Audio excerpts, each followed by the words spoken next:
Project of the day, Cody. This is an every year ritual right around this time.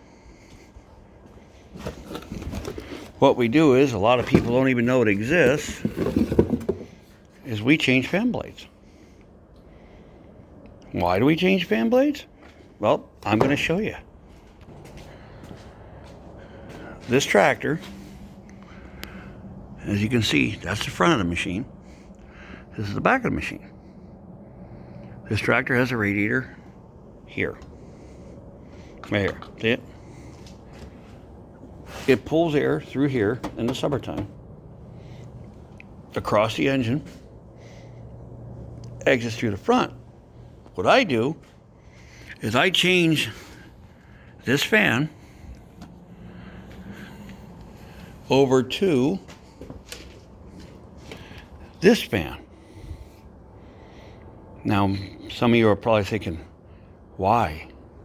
Well, because the fan that is right there, as I said, pulls through the radiator over the engine. This fan does just the opposite. It pulls the heat from the engine, from the radiator, and it pushes it on me. That's the difference. So we're going to walk you through this, and every year we do this. Sometimes it goes smooth, sometimes it don't. There's not a lot of room, and see what happens. Welcome, Wrenching Rick's Garage. I'm going to have to do this by hand to try to get the camera in there and look, because like I said, there's not a lot of room, but I love it. It's great. Even when you're plowing snow out here, you don't even hardly wear long johns or anything. The heat that it blows, let me put it this way, it's so bad that if you try to run this thing at 70 degrees with the winter fan on, it will literally take your breath away. I'll show you the part number in case anybody else has a B23 like I have. It may work at other ones, but I actually had to go on a Cummins website to find this part number. Kubota didn't even know about it. I gave them the part number and they got me the fan. If I remember right, it was like $15. So let's see if we can get the part number off the box in case anybody needs it. Here's part number if anybody's interested. They call it a pusher fan. There you go. Yeah, it was 1865. And I got mine from C.H. Waltz, is where I had picked my fan up, which is where I got a tractor at.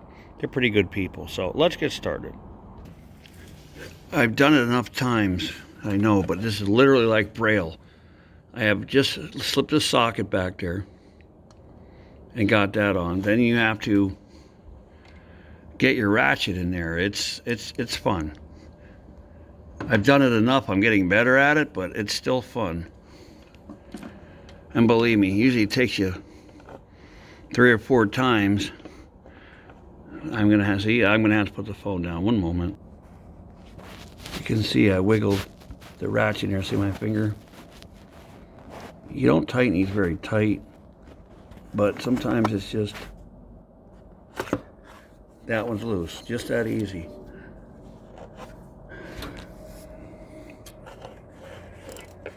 It only takes one turn. But then the fun part is you gotta feel to find the next one. Maybe I might be able to stick the camera so you can actually see what's going on. I don't know. I'm gonna try.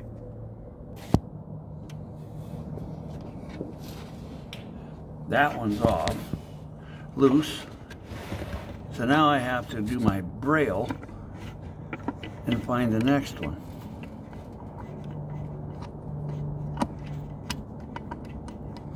There you are.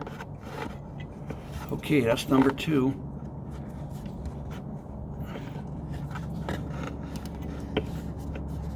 And you also want to make sure you have a ratchet that's very sensitive, because if you use one that is not, it'll become a problem.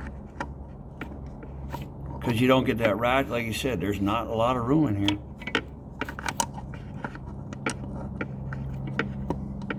I guess you get the gist of it. And then once I get them broke loose, because they're almost impossible to turn with your fingers, I'll take this and I'll go in with this and put on each screw and turn them out all the way. Like I said, I wish I could show you more, but there's really no room. So I'm going to get these out and show what it looks like when it's out.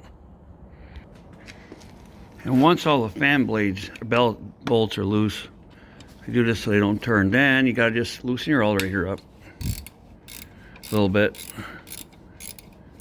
to take the pressure off, like so. See, now it's nice and sloppy. You can leave the belt on, that's not an issue. You just loosen it up so it's sloppy. I'm going to take these last two bolts out and I'll show you how I get this animal out of here. Okay, now you got to get this just the right spot, and that's, I do forget that a lot, because this fan has a big spot, so it slides through everything. See that? Just that easy. That's what you're working with. And you also got to be careful. I mean, you don't want to damage your radiator. This takes patience. Putting it back in is a lot harder, because you have to get the pulley lined up again with the bolt holes. Then you have to get this in and find a bolt hole. I mean, it's, yeah, it's not easy. See, this one doesn't have a part number on it. Oh yeah, it does. 15971 is what the pusher fan says for a part number.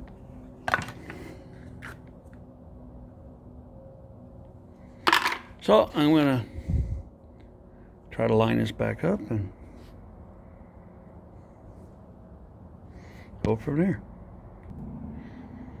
Another thing is, you always got to remember which way this fan goes in. On the Kubota, the shallow end of the fan goes towards the engine. The deep end goes away from the engine. And obviously I used it to put this fan on off enough so I have the marks, but you take a regular fan off and you can see that was against the pulley. So let's try to work this thing in here.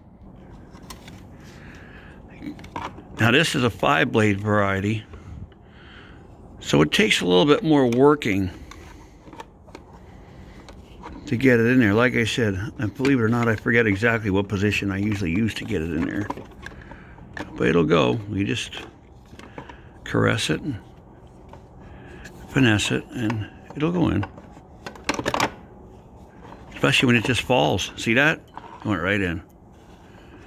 Now comes the fun part. I don't know where the bolt holes were, so now I have to find them. And I guess taking this ratchet out of here probably wouldn't be a bad idea. Now I have to figure out, take my finger, I'm going to turn this up to the top. There, that'll give me an idea of where it goes. So now I'll take the bolts of my fan and I'll put it right up top like so. And then I'll try to get the bolts in, but unfortunately, folks, I'm going to need both hands for this. And if you can help it, don't drop a bolt from there down in there. You'll find it, but sometimes it takes a while. It might end up in the shiv there. It could end up down there in the belly pan. Yeah, it's fun. So now I got to dig for a bolt.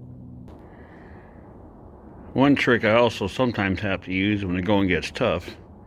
Piece of electric tape, sticky side towards the socket, jam the little bolt thing in it, and then I can take it in there, and it's easier to get my hands in the deep part of the fan. So that's what we're doing right now. We got 2 left.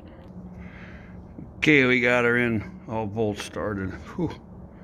That's time consuming, because like I said, there is no room in there at all. So now we just reverse the procedure. I wiggle my ratchet in there and tighten her up, and I'll show you exactly what reaction this makes when I'm done. Okay, fan's done. Screwdriver underneath here. Pull it tight. You don't want it super tight, but it's good enough. All right, I'm going to tighten up the wrench and we'll fire this thing up. As you can see that?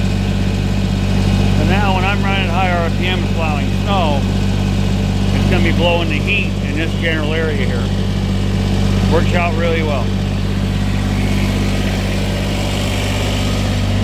Now we're going to to take Cody down, put the bucket back on, blade on for the winter, and we're in good shape. Hope that helped out some of you Kubotians out there. I don't know how many actually know there's such a thing like that. I mean, it's the first time you put it on, if you're mechanically inclined, you're going to tear your hair to pieces. You literally won't have any left. It still takes me a little while to do it. I'm getting better at it, but you can only make your hands and fingers so small. So, thanks for watching. Wrenching Rick's Garage.